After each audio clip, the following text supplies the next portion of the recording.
Monsieur le Président, Monsieur le Premier ministre, Mesdames les ministres, mes chers collègues, effectivement, hier, nous avons écouté ici en stéréo votre discours lu avec beaucoup de conviction et de tonicité par Monsieur le ministre de l'économie.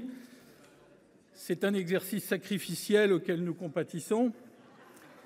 Monsieur le Premier ministre, vous avez bien fait de venir aujourd'hui pour préciser les choses. Nous avons retenu quand même des phrases. En France, tout est possible. En le disant, vous pensez à ce qui peut être positif, bien sûr, mais malheureusement, ça marche dans les deux sens. Et la France est effectivement capable du meilleur, mais aussi de performances moins enviables. Pour faire du tout est possible une formule de confiance et d'espoir, nous avons apprécié votre capacité à aborder tous les sujets, y compris ceux qui fâchent, qui irritent au quotidien, ou plus largement le sentiment d'impuissance de l'action publique, poison de notre démocratie. Quant à vos orientations cardinales, désmicardiser, déverrouiller, débureaucratiser, comment ne pas y souscrire? Ces grands axes, vous les mettez au service du réarmement de notre pays.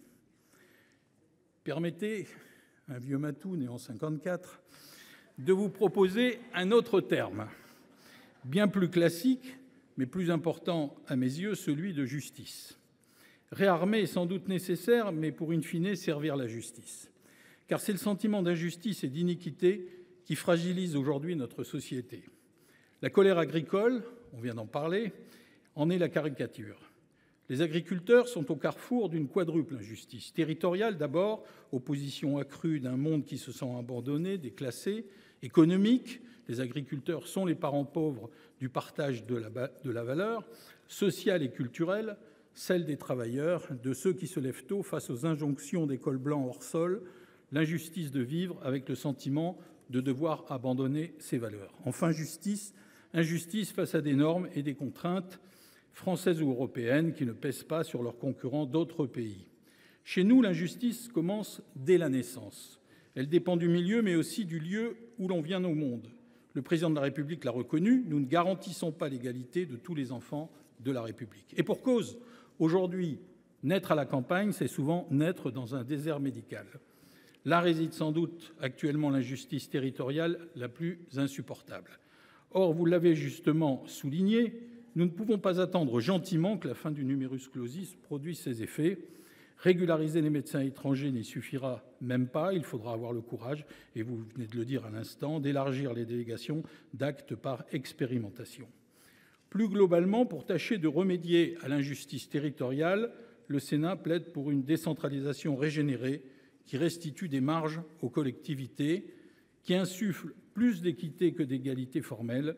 Tel est l'esprit de la différenciation que nous appelons de nos vœux. Vos mots sont encourageants. La décentralisation n'a pas la place qui doit lui revenir. Gageons que vos propositions permettent d'avancer. Nous espérons que votre arrivée signe la fin de ce rendez-vous manqué avec les collectivités depuis tant d'années. L'école est aussi un lieu d'injustice persistante. Certes, on a restreint le nombre d'élèves par classe dans les zones prioritaires. Mais tant reste à faire. Bien sûr, l'instruction civique, c'est important. Nous aussi, nous sommes favorables au retour de l'uniforme. Mais le véritable enjeu, c'est le retour du mérite, de l'excellence, du respect des enseignants. Pour y parvenir, l'école a besoin d'un cap clair. Comme vous l'avez justement déclaré, tout n'est pas question de moyens. Il n'y avait pas besoin d'argent pour abandonner la méthode globale prônée pendant des décennies par des idéologues. Dans cette France où tout est possible, le sentiment d'injustice habite aussi les classes moyennes, celles qui contribuent sans recevoir, comme vous l'avez dit. Cela ne peut plus durer. Ceci appelle de ma part deux remarques. D'abord, les fiscalités de l'immobilier et des successions sont les plus mal vécues par les classes moyennes. Votre ouverture dans leur direction doit être l'occasion d'évoluer dans cette matière. Ensuite, la fraude sociale et fiscale est au cœur de leur malaise. Nos concitoyens méritants ne peuvent plus supporter de voir d'un côté les prestations sociales méticuleusement détournées et de l'autre une poignée d'entreprises voyous s'exiler pour échapper à toute contribution aux charges publiques. Il faut mener une guerre sans merci à la fraude et à l'évasion sous toutes ses formes.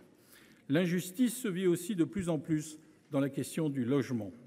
Nous alertons depuis des mois sur la crise qui vient, elle est désormais présente. Vous avez déclaré vouloir la prendre à bras-le-corps. Cependant, il n'est pas certain que la simplification des normes, la réquisition des bâtiments vides ou l'intégration du logement intermédiaire dans les critères de la loi SRU suffiront.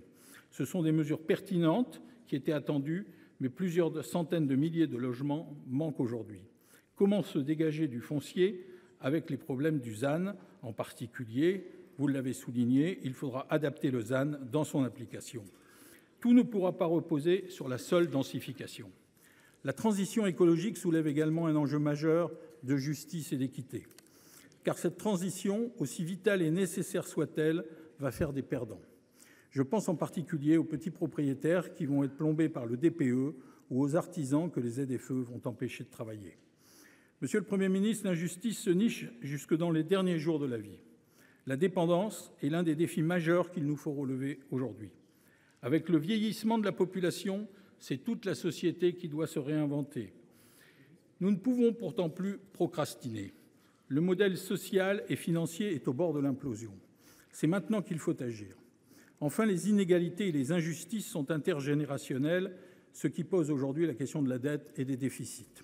S'il nous faut maîtriser la trajectoire de nos finances publiques, c'est bien sûr pour recouvrir des marges de manœuvre, mais c'est aussi pour rétablir une équité intergénérationnelle.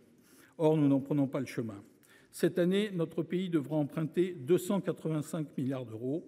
C'est plus que le PIB du Portugal. Et la charge de la dette devra bondir de 50% d'ici à 2027. Maîtriser les dépenses, c'est bien sûr faire des économies, mais c'est surtout faire des réformes de structure sans attendre le retour des vaches grasses. Pour terminer, revenons à votre état civil, si vous le permettez, Monsieur le Premier ministre, car nous pouvions attendre d'un jeune chef du gouvernement qu'il nous ouvre sur le futur, qu'il nous parle d'intelligence artificielle, d'hydrogène vert, d'espace, de génétique, de ce monde en transformation, pour ne pas dire en ébullition, sur lequel nous devons nous repositionner. On n'en a pas parlé parce que nous sommes rattrapés par les problèmes du passé que nous n'avons pas pu résoudre. Pourtant, vous avez cherché à nous transmettre l'essentiel, l'optimisme et la détermination. Comme vous, nous savons que notre avenir sera européen ou ne sera pas, ce qui n'interdit pas d'être critique vis-à-vis de l'Europe que l'on a construite, trop technocratique et qui n'est pas celle dont nous rêvions. Monsieur le Premier ministre, vous êtes ici au Sénat et depuis les législatives de 2022, c'est ici pour l'essentiel qu'on fabrique les principales lois. Sans le Sénat, pas de réforme des retraites. Sans le Sénat, pas de loi d'immigration. Dès votre nomination, vous êtes venu à la rencontre du Sénat en participant à la conférence des présidents. Nous avons été sensibles à ce geste qui constitue un encouragement. Mes collègues Bruno Retailleau et Patrick Kanner ont eu l'occasion de vous dire, à ce moment précis, que comme nous, ils étaient ouverts au dialogue, mais hostiles à la co-construction, c'est-à-dire à l'association des parlementaires à l'élaboration du projet de loi avant son dépôt au Parlement. Car cette méthode lie les parlementaires sans leur permettre de véritablement enrichir ou modifier les textes. En revanche, nous sommes favorables à la construction parlementaire lors de l'examen des textes. C'est la différence entre co-construction et construction. D'ailleurs, si les textes ont été votés depuis 2 ans, c'est bien parce qu'il y a eu des compromis, des accords, des constructions qui ont permis d'aboutir. Face à notre impuissance, nous n'avons plus les moyens de chercher des responsables, que ce soit le Conseil constitutionnel, Bruxelles, les institutions judiciaires. Nous devons supporter 3 000 milliards de dettes. Les agriculteurs bloquent les routes. L'inflation ronge le pouvoir d'achat. La guerre frappe aux portes de l'Europe, efface peu à peu l'Arménie de la carte et embrase le Proche-Orient avec l'ombre inquiétante de l'Iran et le possible retour de Donald Trump. Nous pensons que le dialogue avec le Parlement, et singulièrement avec le Sénat, doit être fertile. Nous devons nous écouter et nous devons rechercher les solutions les plus collectives possibles.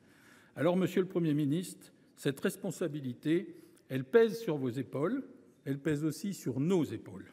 Si vous échouez, si nous échouons, vous et nous savons qui arbitrera nos différends en 2027. Et alors, il sera trop tard pour pleurer sur le lait renversé. Je vous remercie.